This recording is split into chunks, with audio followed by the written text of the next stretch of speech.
আমি আজ কথা বলতে চাই আমার জীবনের সবচেয়ে প্রিয় জায়গা নিয়ে, আমার প্রিয় বিদ্যালয় মদনলচিরা মাইনুদ্দিন সরকারি প্রাথমিক বিদ্যালয়। এই বিদ্যালয়টি দাঁড়িয়ে আছে হাতি উপজেলার দক্ষিণ উপকূলে, যেখানে নোনা বাতাসে বেশি আসে সমুদ্রের গ্রাণ, আর সে বাতাসে বেশি বেড়ায় জ্ঞানের আলো।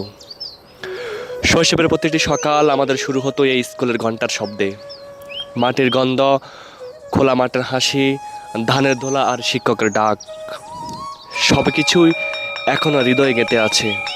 আমাদের বিদ্যালয় কেবল বইয়ের পাঠ শেখায়নি, শিখিয়েছে মানুষ হয়ে বাঁচতে, মানুষ হয়ে চলতে, মানুষের মতো বেঁচে থাকতে। জলোচ্ছ্বাস যখন পুরো গ্রাম কেঁপে ওঠে, বৃষ্টির পানিতে যখন কাদামাটি ভরপুর হয়ে যেত, তখন আমাদের শিক্ষকরা থেমে থাকেননি।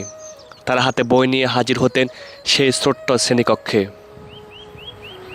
যেখানে যেখানে আমরা বসতাম কাঠের বেঞ্চে, ঝোঁকে মানুষ হওয়ার স্বপ্ন নিয়ে। এই স্কুলে আমাদেরকে শিখিয়েছে জ্ঞান মানে শক্তি, আর শিক্ষা মানে মুক্তি। এই বিদ্যালয় শুধু ইট পাথরের একটি ভবন নয়, এটি আমার শৈশবের ঘর, আমার স্বপ্নের সূচনা। আমি এখনও মনে করতে পারি সকালে নরম রোদে স্কুলে মাঠে জগজগে শিশিরের পোঠা, হাত ধরে বন্ধুদের সঙ্গে হাঁটা, আর স্যারের সেই চেনা কণ্ঠ, বই খুলে বসো, আজ নতুন কিছু শিখব। এখনও চোখ বন্ধ করলে দেখি স্কুলে মাঠে দৌড়ানো ছোট্ট ছেলেমেয়েরা, হাসিতে ভরে আছে চারপাশ। তাদের মধ্যে আমি দেখি আমার অতীতের আমি, যে স্বপ্ন দেখে, যে পড়ে, যে বিশ্বাস করে একদিন এই উপকূল থেকেও সূর্য উঠবে জ্ঞানের আলোয়।